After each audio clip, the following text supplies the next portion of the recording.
Welcome to OECD Podcast, where policy meets people. I'm Clara Young, and I'm here in the studio with Antonio Casilli, who is Associate Professor of Digital Humanities at Télécom ParisTech. He's also the author of a forthcoming book in French called Waiting for Robots: An Inquiry into Click Work. So thanks for coming into the studio, Antonio. Thank you very much. Our world is digitalizing very quickly, and with it we are seeing an almost exponential leap in big data and along with it machine learning. A lot of jobs that have been done by human beings are now being taken over by robots, and anyone who's been in a driverless car knows that. But there's another side to the digitalization coin, and that is that totally new kinds of jobs are being created. So, Antonio, you've written and spoken a lot about microworkers and digital labor. What is it exactly? Well, digital labor can be described as, labor that can be performed on digital platforms, first of all. Then, secondly, that's basically labor that produces data. So it's datafied labor.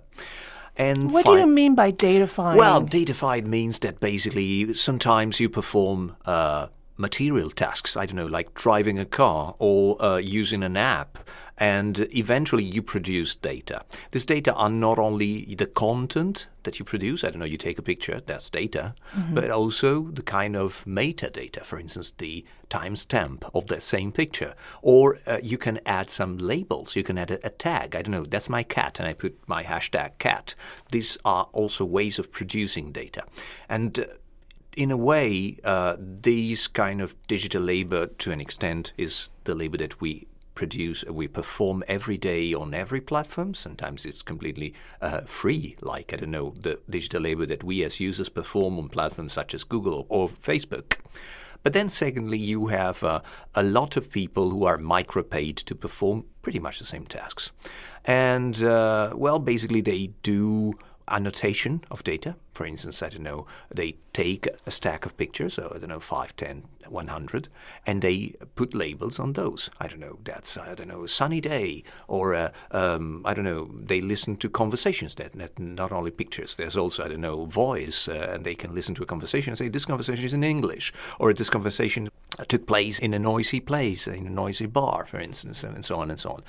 How is this important? Why is this important? Because basically this data, especially the annotated data, the prepared data, are extremely useful to do one thing with artificial intelligence, to power artificial intelligence, to train artificial intelligences, which means basically that all the artificial intelligence solutions that are now on the market, they need to learn from someone, because that's why we talk about machine learning. And machine learning means that somebody is teaching machines to perform, their magic. They're training artificial intelligence to work better because it lacks cognitive abilities? Well, they train them to work at all, meaning that at the beginning you have to consider that many of these AI models, or machine learning models to be more precise, are pretty much blank. They have to be familiar with what they do. For instance, if this machine learning model is able to recognize a picture or to know what a certain video is about, it has to be trained on what is called a test data set. So a test data set means that they have to start to make sense of images, videos, data, content in general. And so at the beginning, at inception, they need to be trained. Right. And again, somebody needs to produce the data set, the data that are in the set. And this somebody is usually microworkers. Okay. So you have a study going on right now, and you're doing quite a lot of interviews with these microworkers. Could you tell us a little bit about what are they doing? Where do they live? How much do they make? Yeah. In 2017, we started this research project called Deep Lab, which stands for Digital Platform Labor. And the project is mainly about micro-working in France, people who wake up in the morning and usually sometimes they just have another job, a day job or a part-time job. and they don't make enough money with that job. In some cases, we're talking about persons who identify as women, who are between 25 to 45 years old, and they need some extra money to make ends meet at the end of the month. So I don't know, I will give you an example of somebody who we interviewed. Let's call her Juliette. And she is actually performing microtasks to train a certain virtual assistant, like, the ones that you have in your smartphone, for instance. Or at home. Or at home, of course, yes, increasingly so. Whenever you want to voice activate those virtual assistants, you just, pronounce a certain name of the virtual assistants. Let's call it X, and say, X, I don't know, buy me a pizza, or tell me what's the weather like, I don't know, in New York today. And what users don't know is that whenever you voice activate X, you have a certain chance of your voice being listened to by human microworkers. By somebody like Juliette. Like Juliette. Yeah, like that she basically, she works from home. She receives 120 to 170 microtasks per hour, and she basically has to listen to snippets of conversations, like people saying, X, buy me a pizza, for instance. And she also has to check if X, the virtual assistant, was able to understand correctly the voice command. And, basically she listens to the snippets, she checks the transcription, and sometimes she bumps into, some personal information, like people pronouncing names or giving away the location of their children. In other cases, she really listens to very intimate information, like people looking for porn on their smartphone or their own connected device. And so apart from the privacy side of it, there is some kind of routine, alienating side to this for workers like Juliette. Why do you say alienating? Why? Well, by alienating, I mainly mean that she doesn't know exactly what these conversations are all about and how her work is crucial to train this artificial intelligence, because the artificial intelligence is fed not only by the voice of its users, but also by the annotations and corrections and microwork of people like Julie, who are paid really a limited amount of money. And by this I mean that sometimes microworkers are paid 0.06 cents per task. If they are in European countries, probably it's more like 20 cents per tasks. But again, this is not enough to make a living. And basically what they do, people like Juliette, would earn, 400 euros per month in some cases, which, it's one way of complementing a main revenue, but it's not enough to make ends meet at the end of the month. So this is basically a job on the side. Of course, we also interview people from other countries, right. People from Madagascar, people from Ivory Coast.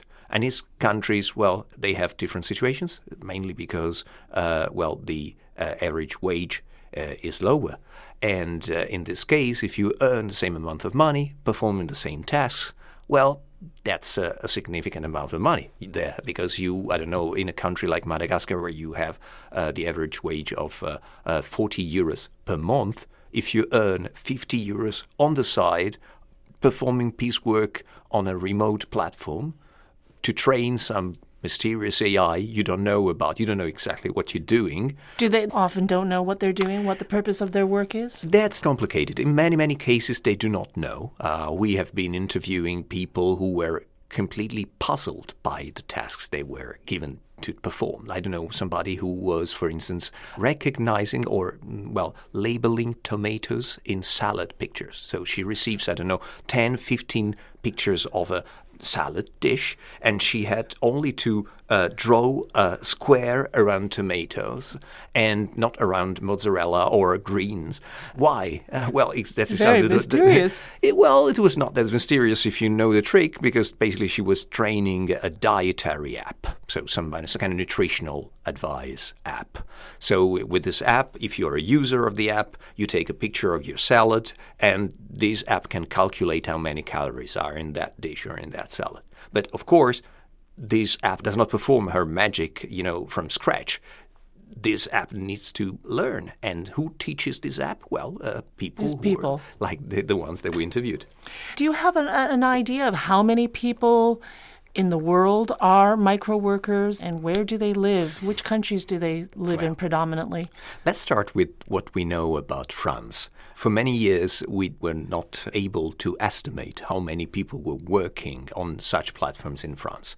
Based on the research that we conducted in the last 2 years, we now can say that 40 to 60,000 persons are working on those platforms in France only. If we look at the global figures, well, they are impressive because if we, of course, these are really rough estimates based on the few existing studies that have been conducted so far, and we are basically talking about at least 100 million persons working on those platforms. If we take into account people who actually work on platforms that really cater to the microworking market, meaning that they say they do microwork to train AI, so they declare it in their mission statement.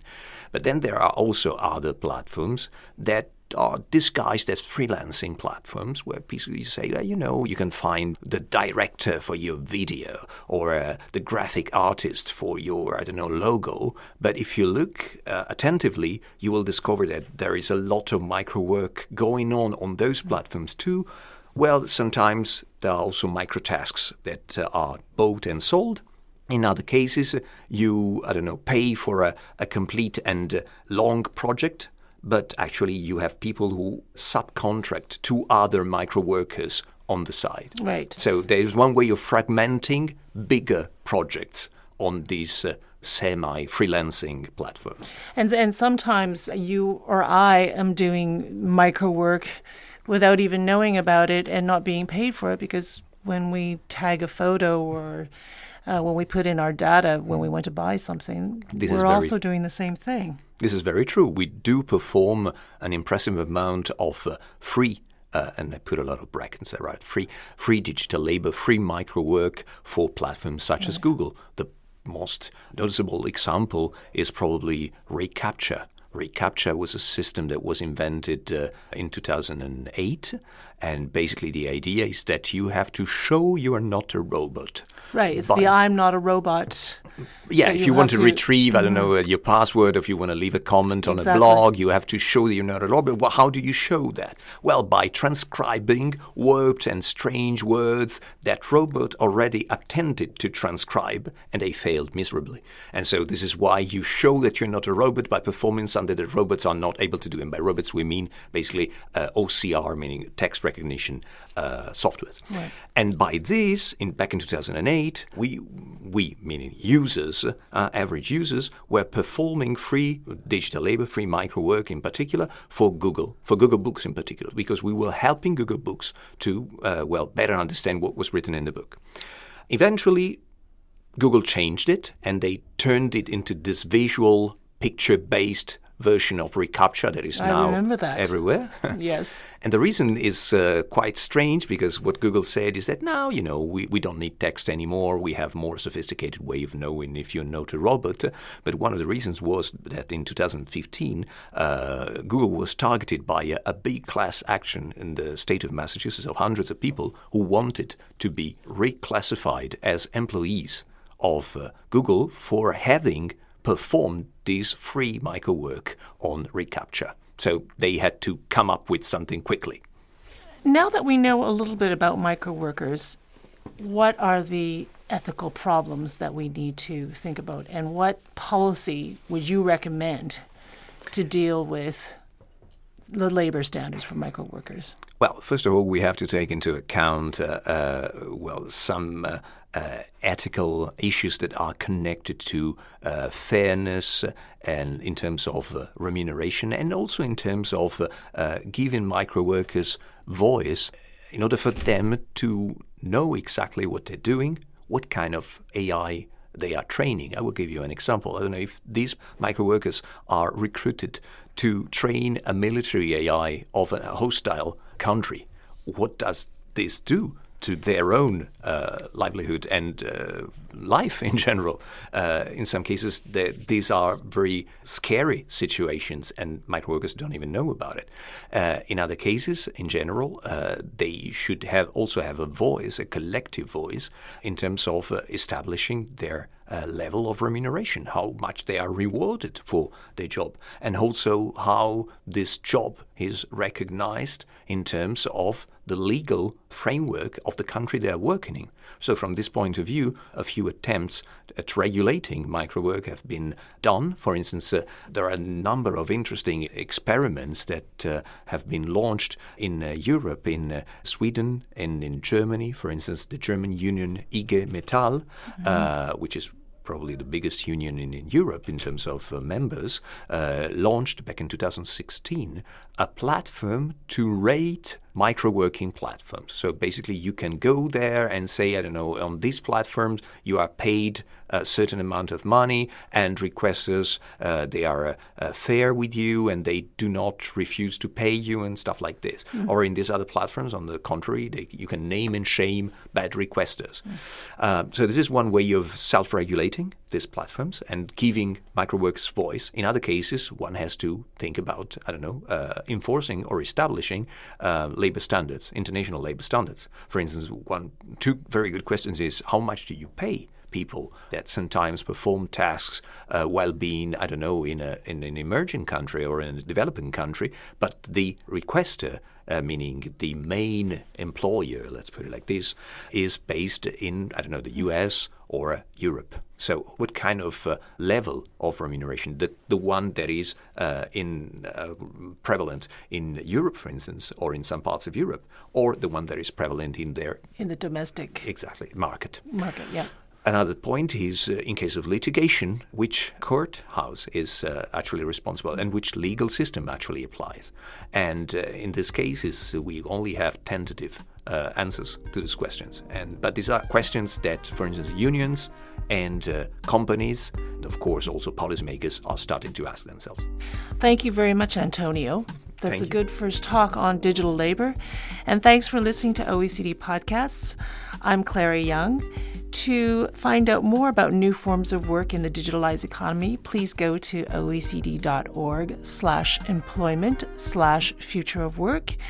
And to listen to our other podcasts, find us on iTunes, Spotify, Google Play, and SoundCloud/OECD.